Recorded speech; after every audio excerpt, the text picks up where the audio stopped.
Hey everybody, welcome to another episode of Purple Insider. Matthew Coller here, and this is an episode that will feature several fans-only questions, so you can always jump in on that if you don't have a chance to join those live chats by shooting me an email, matthewcoller@gmail, or hit me up on Twitter @MatthewColler. My DMs are always open if you want to jump in. So before we get to that, though, a couple of notes from today around the NFL.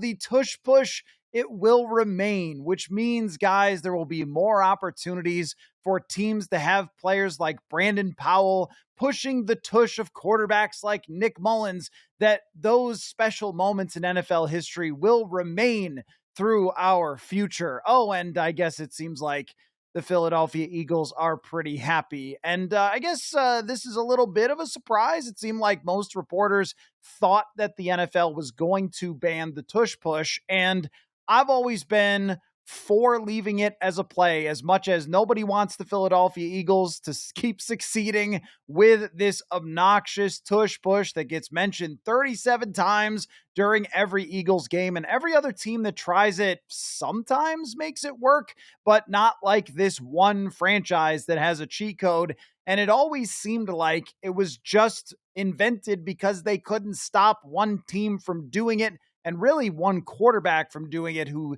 seems particularly built for the quarterback sneak. But my issue was, we can't just ban things because one team is good at them. Like Dante Culpepper can no longer throw the ball this high in the air because it's too easy for Randy Moss to catch it when it comes down. Or Adrian Peterson, no, you're too fast. You get out ahead of everyone. You just run away from them. You have to wear a 20-pound jacket so you're not as fast. I mean, it's not exactly that way, I know, but that's how it felt, is we're so annoyed at not being able to stop this thing that we're going to try to change the rules. So I am glad to not see it be changed. I'm even more glad not to hear about the possibility of it being changed, which was the talk all the way through this offseason, and they didn't do it. But something came to mind for me today, and you guys have heard me rant about the reseeding, which is not happening, and I don't understand why. You can have a 14-win team travel to a 10-win team.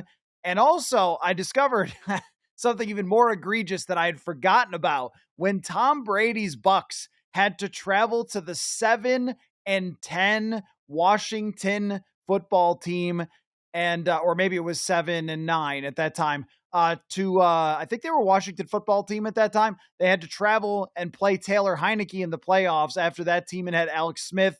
Then he got hurt. Then they played two other quarterbacks, and somehow they hosted a playoff game.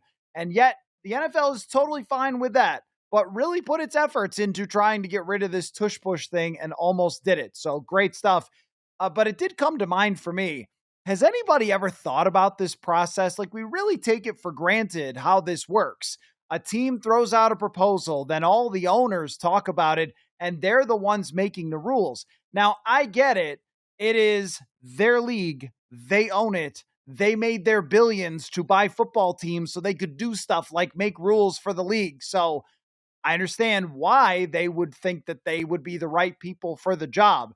But it is comical that it's not referees or rules people. It's just a bunch of owners in a room yelling at each other about a tush push. And apparently this comes from several different reporters. I read it at The Athletic with Diana Rossini. She reported, and I think Seth Wickersham had this as well from ESPN, that Jeffrey Lurie told some sort of lewd story or made a lewd comment as he was expressing his pure love and joy for their tush push. This is how we're making the rules for a $50 bazillion league. And that blows my mind that this is the process. So I shouldn't be surprised that sometimes it turns into a circus and they still cannot figure out some of the simplest stuff. Like, hey, I was watching a UFL game the other day and they had the entire process of a review be fully transparent. Imagine this. They showed us the review being done. They showed us the communication between Mike Pereira and the referee. And then Pereira, the guy who changed the call, turned around, went on TV, and explained it to the broadcasters. We could be living in this world, folks, where we would know why they did stuff. And they won't let us because they're yelling at each other about a tush push. what a world we live in the National Football League. Never a dull day, even in late May. So there's thing number one. Number two is that Mark Wilf did a little interview with Paul Allen of Vikings Entertainment and the play-by-play voice. And Mark Wilf had an interesting comment about JJ McCarthy. He said that he feels that McCarthy has a, quote, gravitational pull as a leader. And I think I've probably brought this up enough times through the past that I listen to the specifics that people use in their commentary, not just the kind of broad quotes, sometimes can be word salad and that kind of thing. So I always try to pick apart, well, what's just PR speak or that kind of thing? What's just feeding you a line or saying something to say something? And what is specific? Now, gravitational pull sounds pretty specific. I've probably never said that about anything before. And I think that the way Mark Wilf has talked about JJ McCarthy at the owners' meetings in Florida, and then now with Paul Allen in this interview, it really stands out how effusive he's been in his praise for JJ McCarthy, that he has not hedged at all in his comments. And I know, of course, like, do we think he's going to come out and go, I don't know, we'll see. Like, no, that's not what I'm saying. When Mark Wilf can be as specific as he is in pointing to a particular thing that they would know inside the building as the franchise about JJ McCarthy, that stands out to me. And what I'm always trying to pick apart is what we think about something, what's our perception of a player versus what is the actual truth about a player. And sometimes when you hear, the guy's a leader and that kind of thing, well, it's been true and not true through the years, where some guys have sort of self-declared themselves leaders of the Vikings when really behind the scenes, I don't know. Maybe it wasn't quite that way. And other times you'll never hear a thing about somebody and they actually are a player that's been looked to a lot inside the locker room. A quarterback, of course, is going to be out there for all of us to see. But with JJ McCarthy, the way that he was discussed coming out of the draft is, all right, well, he's got raw tools and those are not refined yet. But the thing that everybody's going to like about him is the way he connects with his teammates, the way he leads. That gravitational pull is a really great description now that I can't avoid. That there is a magnetism I think I probably used in the past about JJ McCarthy. And this is one of the reasons that they are buying into him and that they were willing to move away from Sam Darnold to go to JJ McCarthy. And to use that specific language makes me think that's what they are seeing already. And even just the little tiny bit that we've seen. And by the way, we have an OTA schedule. Nobody panic. It's actually going to happen. And a mini camp schedule. So it's the next week, I think the 28th, and then it goes into June, in the middle of June for mini camp, typical sort of stuff. But I know that a lot of you are waiting to find out, what does JJ look like in OTAs? But the little we got to see in workouts, you just see a guy who has so much joy for being on a football field that it does have an energy that rubs off on everybody else. I think we saw that last year at training camp. We saw it just in our small little sample of seeing him throw a few passes during the workouts. And with the owners saying this, it also makes you feel like that everybody's on the same page with this decision. That the way that everyone has talked, it has not felt like there has been any discussion of, well, I guess we'll see, and we're all wondering what it's going to look like. That does feel like, especially at the very, very top, that the Wilfs felt like this was the right decision to go with JJ McCarthy and not that other guy that we don't discuss anymore on the show. And that's just based on some small comments from him. But this one really stuck out a little bit to me. So as we go forward with JJ McCarthy, this is going to be our life in analyzing McCarthy until he actually plays games, which is trying to pick up on little hints about where he's at. Look, guys, I am just about at the age where I'm starting to notice that hairline fading a little bit. So if you're struggling with the same problem, allow me to make a suggestion. Give Hims a try. Try Hims Hair Loss Solutions, and you'll be joining the hundreds of thousands of subscribers who found their hair again. Hims provides you with a convenient, quality access to a range of hair loss treatments that work, all from the comfort of your couch. Just answer a few questions and a medical provider will determine if treatment is right for you. And if prescribed, your treatment is sent directly to you with no shipping cost. The process is simple, 100% online, and there are no uncomfortable doctor visits. No insurance is needed, and one low price covers everything from treatments to your ongoing care. Hims has hundreds of thousands of trusted subscribers, and they can help you get your confidence back with visibly thicker and fuller hair. Start your online visit today at hims.com/purple insider. That's HIMS.com/purple insider for your personalized hair loss treatment options. Hims.com/purple insider. Results vary based on studies of topical and oral minoxidil and finasteride. Prescription products require an online consultation with healthcare provider and will determine if a prescription is appropriate. Restrictions apply. See website for details and important safety information. So, the offseason leadership, how do you come back into the building? Now, this doesn't mean a whole lot when we're in the middle of fantasy football season in October or something, but it does to them. Like even the players talking about Dallas Turner and saying, well, I really like the way he came back into the building and was working out and doing all those things. Those are the things that players will see with each other. They know, is this person putting in the work? Does this person have the leadership? Even just going to meetings, going to workouts, things like that. And this makes me think that the early results are probably that. Is that trying to make a little too much out of it? Yes, it is. But it's all we got. And it's the only way we can do this. And I just think that part is paying off, and we saw it start to pay off last year. And if that part works, the part that they bought into so much when spending the 10th overall draft pick on JJ McCarthy, a lot of the other stuff can be helped. Accuracy can be helped. Understanding of an offense can be helped. And this is some of the skepticism on Caleb Williams.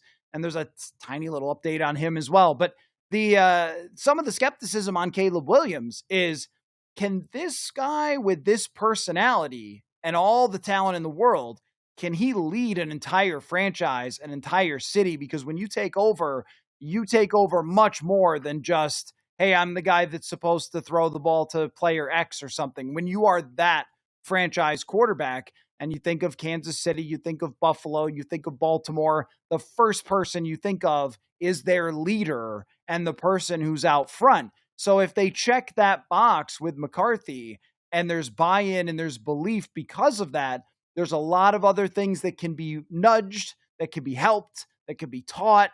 But being the guy, that's something that you don't teach. And I remember with Josh Allen specifically, in 2018, before that disaster of a football game between the Vikings and the Buffalo Bills, somebody that I knew from the Bills, I was asking them, like, hey, what do you think of this Allen guy? Looks like, is he not ready to start really? Or what's going on there? Because they had started, I think, Nathan Peterman.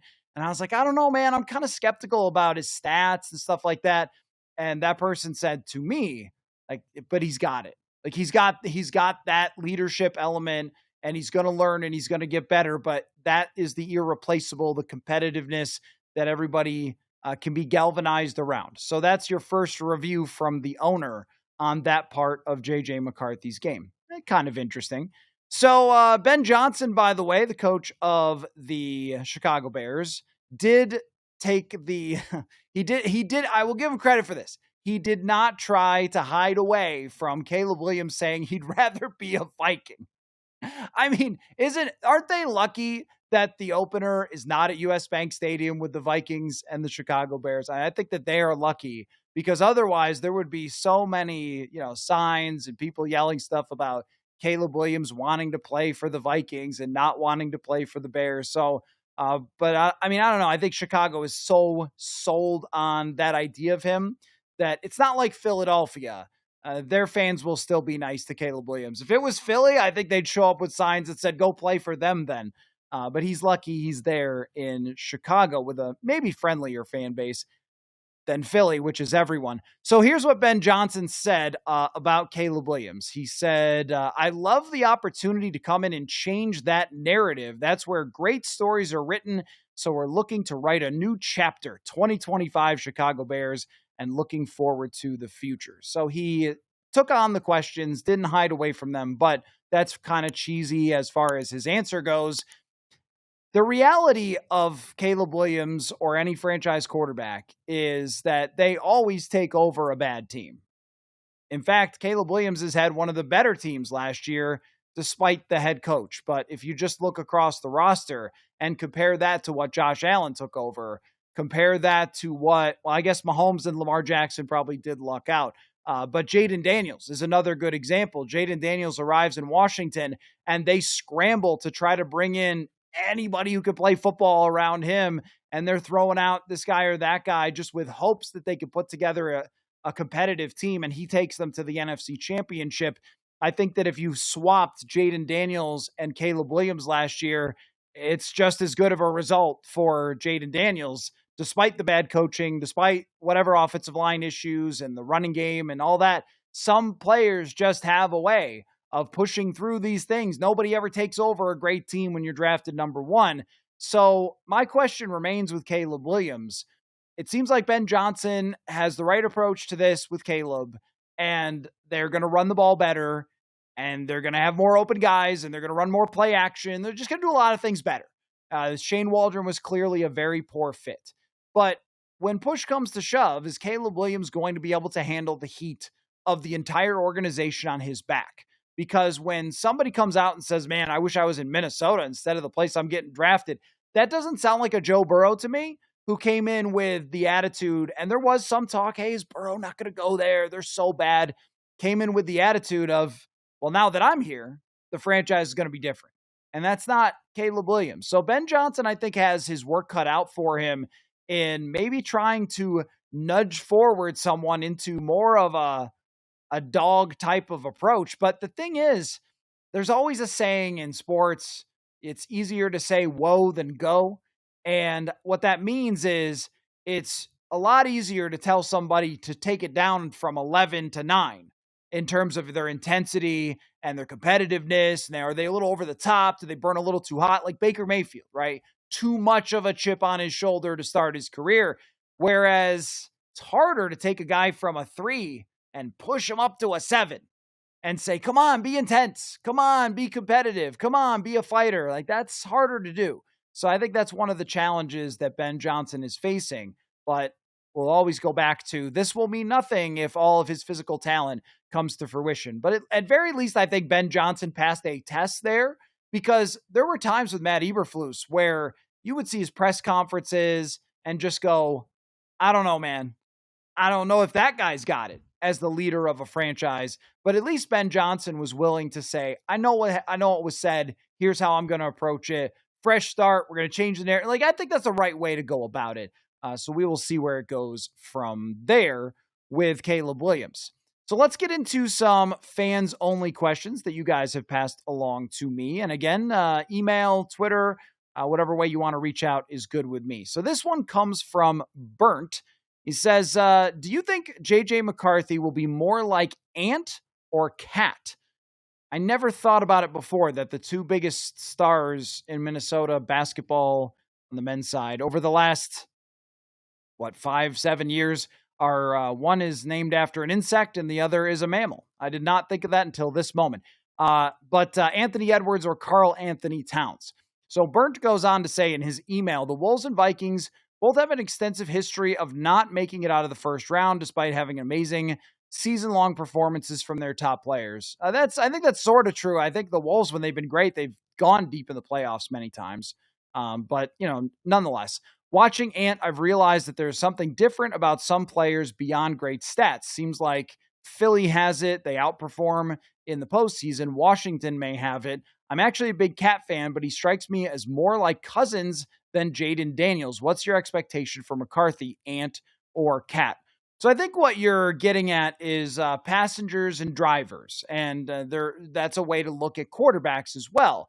Is he going to be somebody that has to have everything line up correctly, which is really Kirk Cousins. We talked about that many times, that everything in the universe had to all align at the same time. It had to be good luck with the schedule, good luck with injuries, play the right teams in the playoffs, the right type of matchups, make sure they don't have a good defensive tackle, because not only was he not able to take it to that next level physically from a pure athleticism and playmaking standpoint, but also they were never able to put together the full team. And sometimes I think that contract and the rest of the team part of it got weighed a little too much in comparison to it's a playmaker's world in the NFL, and he was not. So he always had a kryptonite.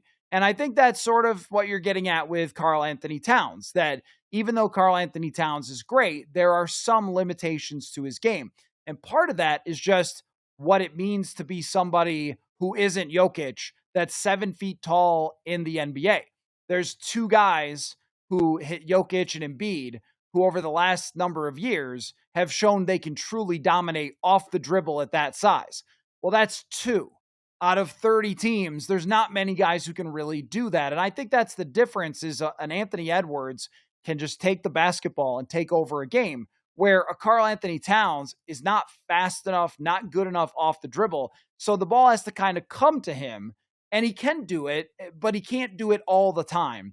And defensively, I think he got a lot better, but he was never a all NBA type of defensive player. So there's weaknesses in the game. With JJ McCarthy, well, one thing is I'm not sure yet, because McCarthy is still a very young quarterback, and he has a playmaker's mindset. And you could see this at Michigan, where sometimes they get a little bit caught up. We get a little caught up on that they ran the ball a lot, but they also did throw the ball. It's not like they ran it 90% of the time and he threw 4 passes a game. So we have a sample size of some of the natural athleticism plays that he made. And I can't remember exactly how the play went that stood out to me when I was watching him in the pre-draft process, but it was a trick play where the receiver threw it back to him, and it was a terrible throw, and he had to make a really athletic play and then spin around and maybe throw it or run for a first down or something. And I went like, wow, like that is a natural athlete type of play. I don't think that JJ McCarthy is going to be like Anthony Edwards in that Edwards can just dunk from the free throw line. He can jump over other human beings and just slam the ball in the hoop. Oh, I mean, I don't think that that's Lamar. Like, that's Josh Allen. Like, those guys can just dunk on anybody whenever they want. Allen can just run for a 30-yard touchdown. Lamar can run for a 30-yard touchdown at any given time. I don't think that is quite JJ McCarthy. But I think that he's more of a playmaker in the form, and it's really on my mind because of the podcast the other day with Joe Goodberry, who covers the Bengals. But the Joe Burrow style of a playmaker, where, and I'll put this for CJ Stroud as well, where these guys, when things break down, they don't freak out. They can get out of the pocket. They can make a play. They can make a smart decision and not have a turnover-worthy play, but do something on the run. And where I've been really impressed with JJ McCarthy is his ability to throw while running. He can flip the hips when he's running to his left. He can especially throw when he's running to his right, like a shortstop, kind of making that throw across his body if he needs to. So I think there's enough playmaking there that if he executes the offense at a very high level, he's got the arm strength to fit the ball in windows, which is another part of it too, arm strength. How hard does Josh Allen and Mahomes and Herbert throw the football? Well, I don't know if McCarthy is quite on their level, but he throws the ball very hard. It was comparable to Sam Darnold last year. Like, he has a very strong arm. So if he has tools that are an 8 out of 10 arm and a 7 out of 10 athleticism and playmaking, and it's not Lamar and it's not Josh Allen, then, well, I'm not sure we could call him Anthony Edwards, because I think I would draft Anthony Edwards over just about any player in the entire NBA. So I wouldn't quite go there. But I also don't want to say, well, it's sort of like Kirk Cousins, because it's not. It's more of like a Jalen Hurts, maybe. Maybe he runs too much to be that way. But Brock Purdy comes to mind. Maybe he doesn't run quite enough. I don't know if there's a perfect fit for this other than the playmaking of somebody like Burrow, where there's creativity, or Stroud, where there's creativity mixed in. But execution is going to be, Stroud may be the best example, because execution is really going to be the thing. Now, Stroud throws an incredible football. It's something that McCarthy is working on and improving, and we're going to see the consistency and accuracy at that point. But the way he's going to play quarterback, I think, will have a lot of similarities to that. So it's probably somewhere in between. It's not quite I don't want to say he's like a Shea Gilgeous-Alexander because everyone is mad at him right now for taking all those fouls. But when you think about Gilgeous-Alexander, in the regular season, he scores a lot of points. But in the playoffs, he has had to be a playmaker. He's had to be more of a facilitator and then score when it came to him. I think that's like McCarthy has some element of that where it's going to be a point guard, it's going to be a distributor. And when the time comes, go do something special. That's how I would describe him in basketball terms. That it's kind of like a point guard that would average 8 assists per game and maybe 17 points. But then you get into clutch time. All right, you got to go score. You're going to go score. And otherwise, you're leaning on a lot of your teammates. Probably going to be something like that. But we just don't know yet because there's a lot of room to grow for JJ McCarthy. So I don't want to say that he's going to be just like this or just like that because we're gonna see it come to fruition. But if we're just going on raw physical tools, very, very good arm, very, very good feet, but neither one of those are, wow, he's just going to fly over somebody and do the most incredible things every single week. His brain, his leadership, his execution, his consistency, the way he sees the field, like those things are going to have to be a huge part of his game. And that's why Burrow, Stroud, maybe Herbert, like those guys are more along the lines of what you would expect from him. All right. Matt sends this one, says, it seems like the NFL is against making drastic changes to the current postseason schedule setup. Do you think that the owners would be more willing to make a smaller change, like keeping current seeding unless a division winner is below 500, then they become the wild card? I don't know. Do they like banners? I mean, is that part of it? Do they like banners to be able to say we won the division? I don't understand why, as an NFL owner, you wouldn't want to say, if I'm better than you, I host the game. And if you want to host the game, then you be better than me. Like, it's really the most simple thing. And I'll continue with this mind experiment for anybody and everybody. It's very simple. Ask yourself, do you want a playoff win or a division title? Which would you rather have? And everyone says playoff win. Then, okay, we know what means more. But to your point, I like your proposal. I would sign your proposal. Okay, if they're below 500, I still think that it should just be the team with the better record. Maybe there would be some acceptance to if a team is below 500, then they don't get to host. But then that to me is just not going too far. So you're saying, could you soft launch with the owners? It feels more like, to me, this is just how it feels. Like the owners watch a lot of TV. And if they're debating something on TV, then they're going to talk about it as a rule change. And if they're not, then they won't. There was no outcry. Like, they get their feedback from the ESPNs, the NFL networks, that kind of stuff. And so they're going to TV and saying, well, they're talking about the tush push. We got to get rid of it. Let's get rid of it. That kind of thing. That's how it feels. It feels a lot of times like they will address stuff that is in the news or is debatable, but isn't necessarily something that needed to be addressed, like the tush push. But we'll see if it ever happens. I understand what you're saying. Could you sort of take, like with the kickoff, take a little bit of a step, then can you take the big step? I don't know. They need to just make that change. It doesn't sound like it's off the table for the future, but maybe it was too drastic for them right now. I just don't fully understand the logic of how any of this works of making decisions for NFL rules. Next question comes from Jake. Which second or third year defensive player, excluding Dallas Turner, would elevate the defense the most if they were to make the jump this season? I think that's a pretty clear-cut answer, is Mekhi Blackmon. Mekhi Blackmon gets off to a good start to his career. I can even call up his numbers. I haven't looked at it in a while. I just felt like it was a good start to his career. And then he has the ACL and we don't see him for a year. So we kind of forget, like, what is Mekhi Blackmon? We don't know. And you're coming back from an ACL. It's not always a perfect guarantee, but for the most part, players are able to come back from them.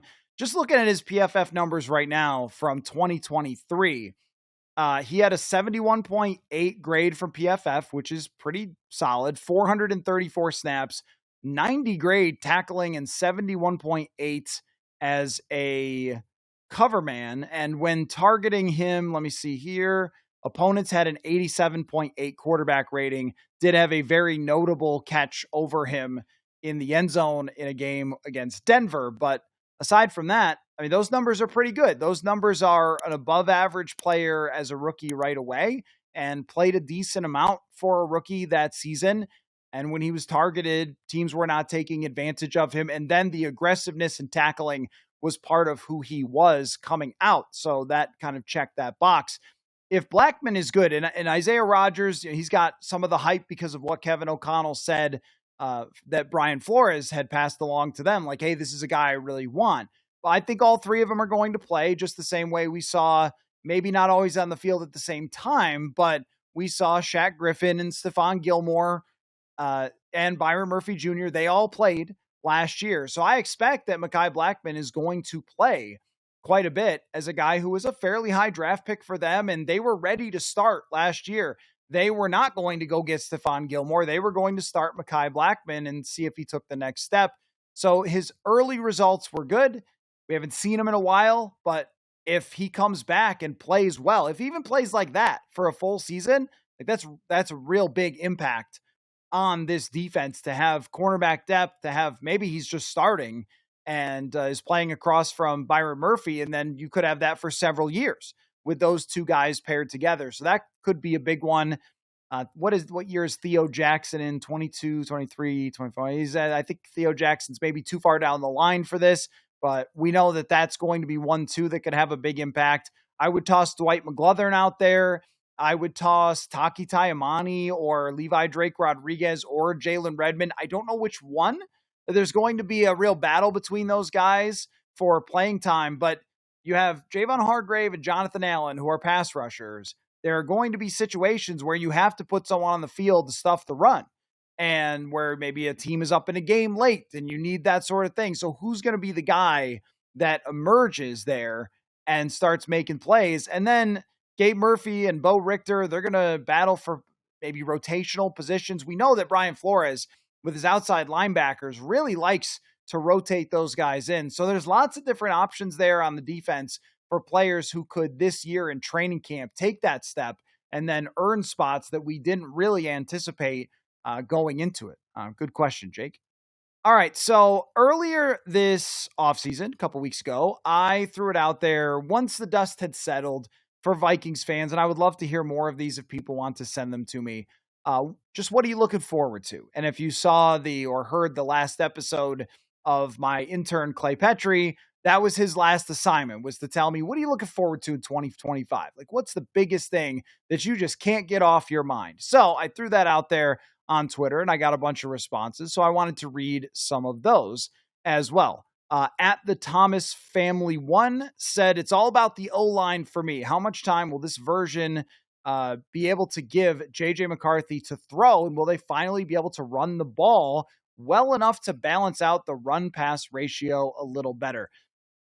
Is it over dramatic to say that how the offensive line comes together, how healthy they stay is always a factor?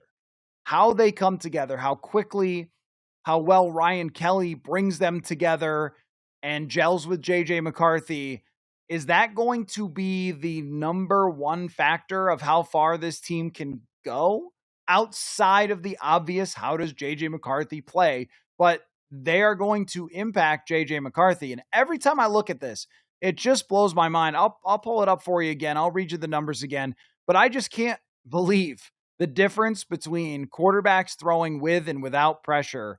It just tells you how important the blocking is and the scheme to get the ball out of the quarterback's hands. That's also important. But in this scheme, I think we are all aware that there are some, plays that go down the field for Kevin O'Connell.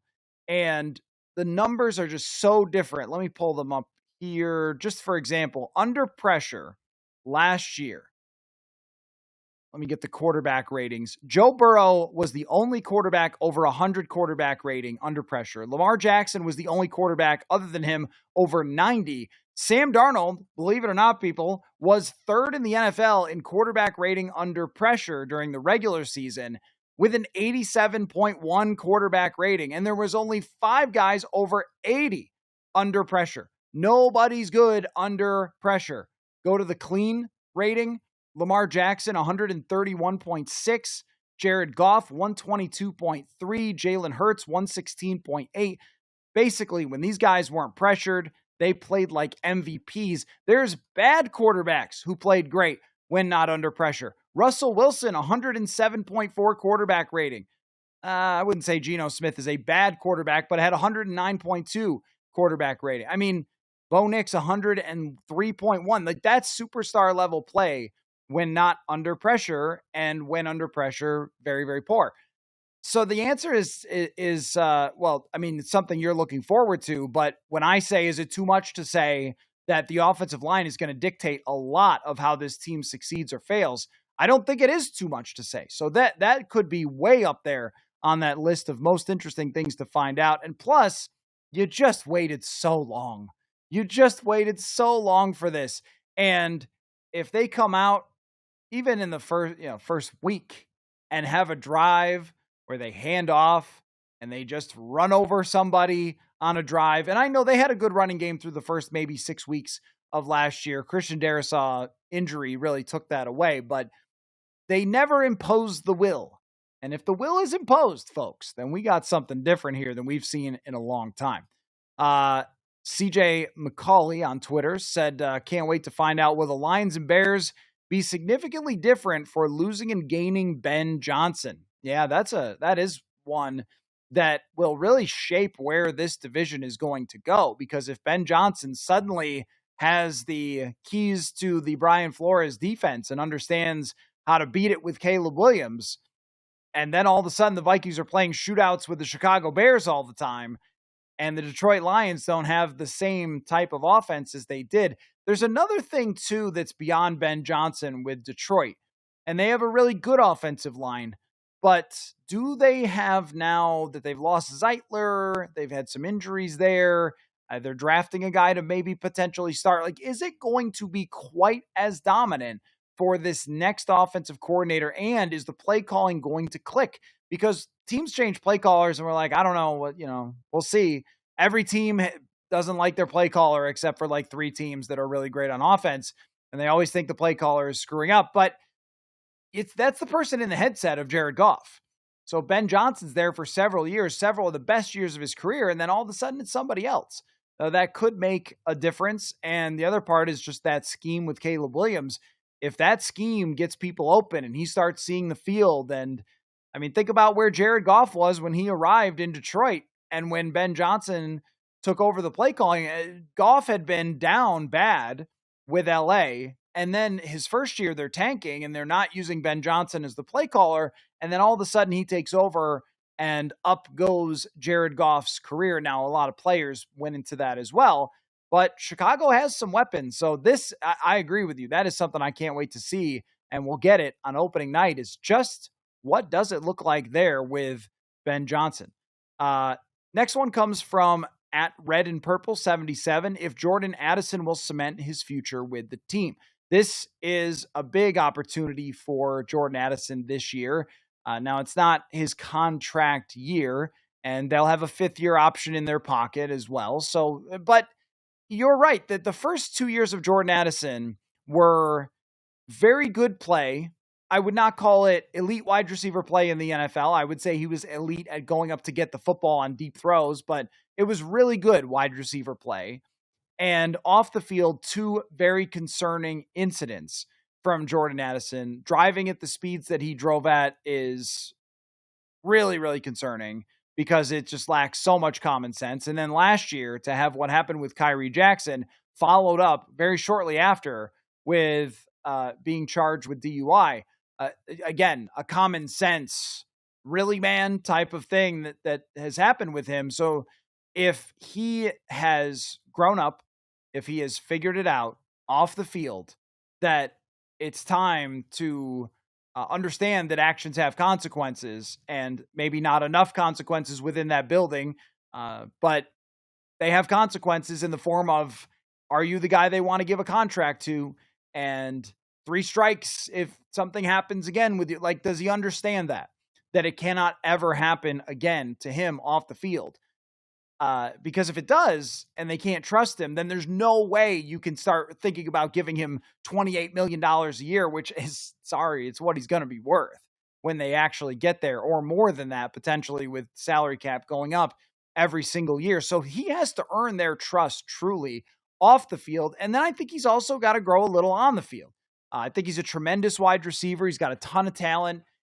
He can run routes with the best of them. He is got crazy, like, spectacular catchability of going up, making a one-handed catch, or the one in the back of the end zone with one hand, absolutely freakish. Well, sometimes I have felt like there's a little bit of a lack of consistency from week to week with him at times, or maybe a lack of focus at times. And then he was banged up a little bit last year. So yeah, I agree with you that I am looking forward to that as well, because he does have a chance to take that sort of next step to being a consistent, excellent number 2 wide receiver in the league. And if he does that, then you are talking about having him here for a really long time. All right, the last one is funny. Nurple Perp says, who is the Browns quarterback week 1? Can't wait to find that out. And the reports this week were that it's Kenny Pickett with a bullet. Like, Kenny Pickett's the guy. And that's going to be such a circus. I mean, week 5, like, what are we talking about with the Browns week 5? Are they like 1-4 with 3 different quarterbacks starting? Have we reached the Dylan Gabriel portion of the program? Are they so bad they're just like, let's play the guy that everybody wants to see play because whatever, in Shedeur Sanders? And some of the reports in Cleveland are that he looks good in OTAs. So I don't know. I agree. Yeah. Who's going to play quarterback for the Browns when they face the Minnesota Vikings in London is a great question. I guess if you were putting down a pie chart of that, why not? Why don't we do a real quick pie chart and then I'll wrap up. I would give it 50% that it's Kenny Pickett. I'll go 25% that it's Joe Flacco, 10% that it's Dylan Gabriel, and 15% that it is Shedeur Sanders. Is that it up? 25? Yeah. I don't know. We'll see. That's a tough place to live for the Cleveland Browns. Anyway, make sure, since we have plenty of time in the offseason for all of your questions and thoughts, that you reach out anytime. Matthew Coller at Gmail. Again, Matthew Coller on Twitter as well. Feel free to shoot me a DM. So thanks, everybody, for watching / listening, and we'll catch you all again soon. Football.